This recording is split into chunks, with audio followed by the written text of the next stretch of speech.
pas se mentir que nous, les femmes africaines, on aime le mariage parce que ça dilue notre charge mentale. Beaucoup de femmes, la majorité des femmes africaines aiment le mariage parce que ça dilue, parce que les blanches ne sont pas dans cette notion-là.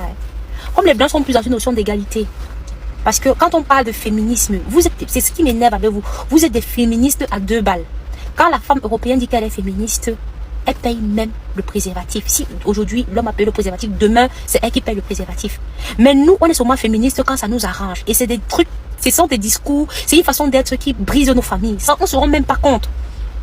Vous savez, nous, dans notre façon de vivre, ici en Europe, en Occident, on ne peut pas se mentir qu'on n'a pas la charge mentale des hommes. Un homme qui t'a épousé, il ne te fait pas payer le 50-50. Il porte un peu la majorité de tout sur ses épaules. Ça existe, les hommes africains qui font ça, qui vous font payer le 50-50. Souvent, ils ne vous aiment pas, généralement. Ils font ça parce que ils vont économiser l'argent pour aller épouser leur vraie femme au pays. On le sait. Donc ça, ce n'est de secret pour personne. Mais dans le schéma classique, un homme qui te met à la maison, même s'il sait que tu travailles, il ne va pas te faire payer 50-50 comme lui. Il va prendre une grosse partie des charges et tout.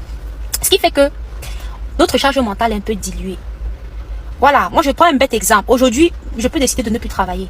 Je travaille et j'aime mon travail, et j'adore mon travail. J'aime le fait de voir les collègues, j'aime ma vie sociale, j'aime le fait de ma petite indépendance. Mais je peux décider aujourd'hui que je ne travaille pas.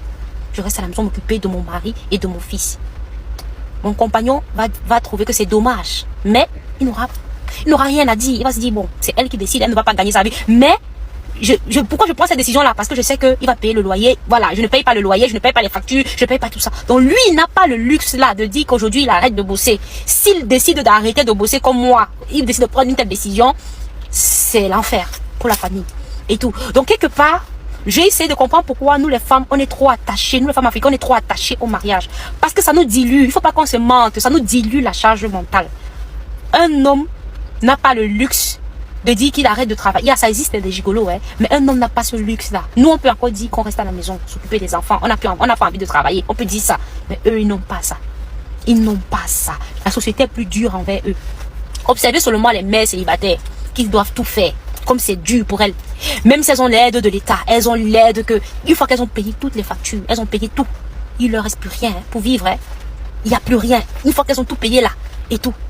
Elles doivent se coltiner l'enfant H24. Il n'y a pas d'homme. Elles doivent faire tout seules. Tout. Mais quand tu es marié, tu te rends quand même compte que, surtout dans une notion du mariage à l'africaine, où c'est l'homme qui prend plus de la moitié, et tu as des filles dans ça qui veulent faire des féministes. Elles se disent féministes. Elles sont arrivées ici, là, je connais mes droits. Je connais mes droits. Vous n'êtes que des villageoises. Vous ne connaissez, vous ne savez rien. Parce que les féministes, là, à la Whitey,